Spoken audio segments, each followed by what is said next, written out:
quote, former President George W. Bush on tour promoting his new book, bragging to liberals in the media about how he didn't vote for former President Trump. Bush even telling Jimmy Kimmel about his reaction to Trump's inauguration speech. Something I really wanted to ask about is something that it turned out Hillary Clinton wrote about in her book. She said that after Trump, you remember that guy? Yeah. After Trump gave his speech at the inauguration, you turned around and said to a small group of people, including her, that was some weird. Oh. Well, this once vilified president now seems to be the darling of the media and the left. Let's check in with our man with his ear to the ground, senior White House correspondent John Gizzi for the latest on this. John. Hi, Bob and Heather. Well, it was only 13 years ago that George W. Bush was prepared to leave the White House.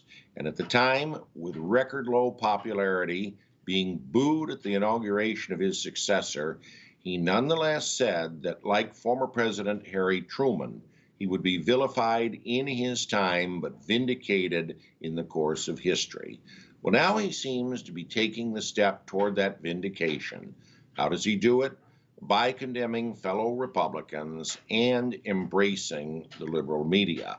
In a string of interviews last week to promote his new book of portraits, the 45th president came out and said, quite frankly, that all of the effects of the Trump administration he had little to do with, and in fact, he voted against President Trump. He wrote in the name of Condoleezza Rice, his former Secretary of State.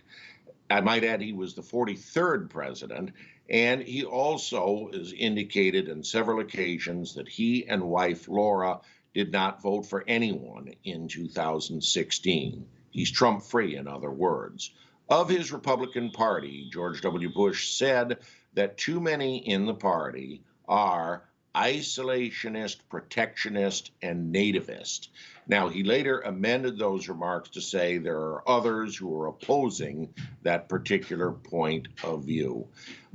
That's George W. Bush at this point as he sells books. And we've seen this before in history. Conservatives who are condemned by the media often are reviled when they turn on their own. In 1964, Republican presidential nominee Barry Goldwater, the founding father of modern conservatism, was condemned as being totally off the wall and unfit for office. In later years, the media hailed him as a wise man and statesman. Why? He condemned fellow conservatives within the Republican Party. History, it seems, would be repeating itself. Bob and Heather?